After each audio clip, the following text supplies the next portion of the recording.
Why did the chief executive of Wix post to X early one morning to announce he was firing 1,000 people, roughly 20% of his entire company, on the very same day the stock market closed at an all-time high? Wix wasn't failing. Neither were Amdocs, Rapid, or SentinelOne, who all cut staff that same Thursday. Same industry, same hour, opposite realities. The answer comes down to one single decision, and once you see it, all the chaos makes sense. Here's the part that should stop you cold. On Thursday, the Nasdaq rose 0.82% and the S&P 500 climbed 0.59%, both setting fresh record closes.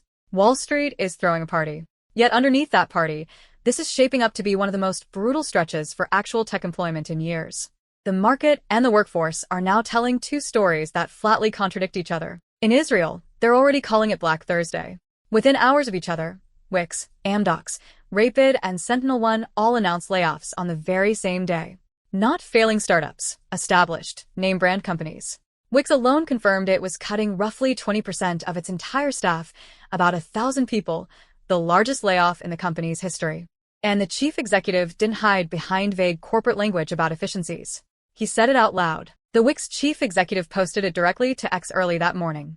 He pointed to two forces squeezing the company at once: the fast evolution of AI capabilities and a strengthening Israeli shekel that was making his engineers expensive in dollar terms. The company had over 5,200 employees at the end of the first quarter. After these cuts, it expects to settle near 4,200. And the stock, down more than 50% this year. So how did we get to a place where a booming market and mass layoffs happen on the same calendar day? To understand it, you have to rewind to the bet that every giant in tech has made. Over the past 2 years, the industry decided that artificial intelligence wasn't just a feature, it was the entire future. And they decided to spend on it like nothing else on earth mattered. The numbers are staggering. Just 4 companies, Amazon, Microsoft, Alphabet, and Meta, have committed somewhere around $700 billion in capital spending for this year alone. That's nearly double what they spent the year before. Amazon's slice is roughly $200 billion. Alphabet, between $175 and $190 billion. Microsoft, around $190. Meta, well over $100 billion. All of it on data centers, chips, and power. Now, that money has to come from somewhere. And here's the twist that makes this so strange. These are profitable companies, wildly, historically profitable. They're not cutting jobs because they're running out of money. They're cutting jobs because every dollar spent on a human salary is a dollar not spent on the AI arms race. The people at the very top looked at that trade-off, and they chose the machines. The data backs this up in a chilling way. For 2 straight months now, artificial intelligence has been the single most cited reason companies give for layoffs. In April alone, AI was tied to more than 21,000 job cuts, about 1 in every 4 eliminated that month. The machine isn't just a tool anymore. In the layoff paperwork itself, it has quietly become the explanation. But here's where it gets genuinely interesting, because the experts who track these cuts for a living aren't fully buying the AI story. Andy Challenger, of the firm that's counted American layoffs for decades, put it bluntly: companies are shifting their budgets toward AI investments at the expense of jobs. Notice the wording. Not that AI replaced these workers. The money that paid them simply got rerouted. And that distinction changes everything. Because if AI were truly doing all this work today, you'd expect to see it in the productivity numbers. You mostly don't. Oxford Economics looked at the wave and concluded that firms don't appear to be replacing workers with AI on any significant scale. In other words, a lot of these cuts may be old-fashioned cost-cutting, just wearing a shiny new excuse.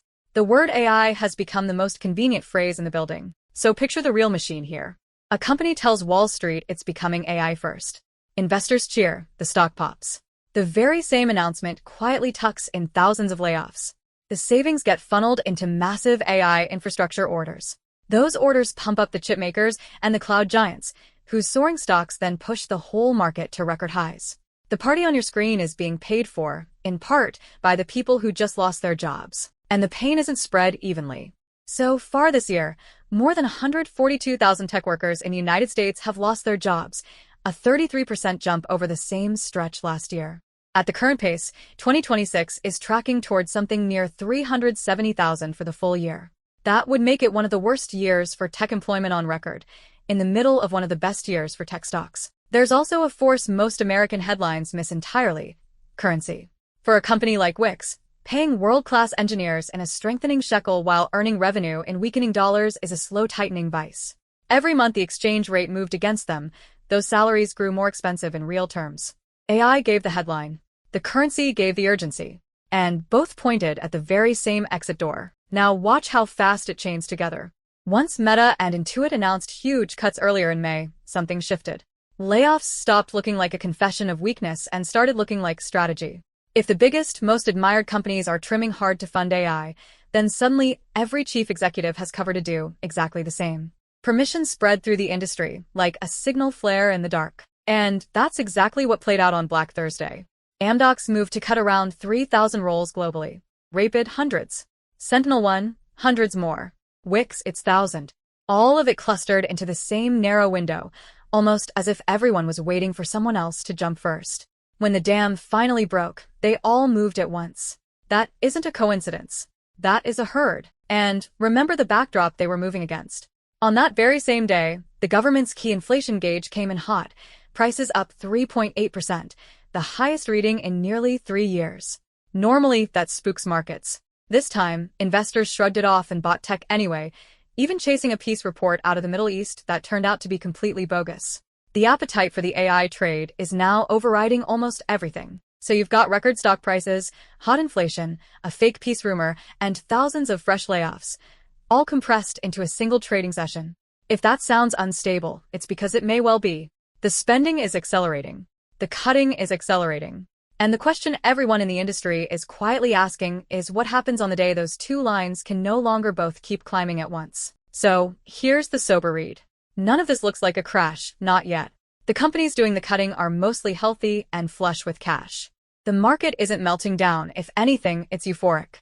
What's actually melting down is the old promise that working in tech meant safety. That a profitable employer wouldn't cut you loose.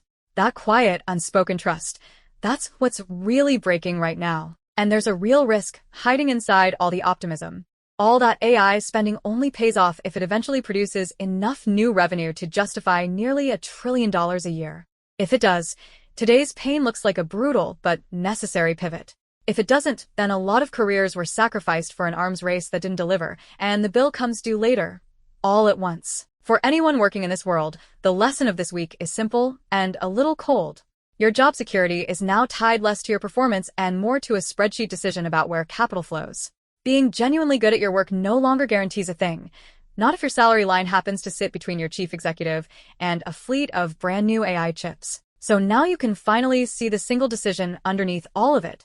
Big tech didn't get poorer. It chose deliberately to pour something like $700 billion into machines instead of people, and the entire industry lined up behind it. The records on your screen and the empty desks behind them aren't two different stories. They're the same decision, viewed from two sides. The market is celebrating the future. The only question left hanging is who actually gets to be in it. What do you think? Drop your thoughts in the comments.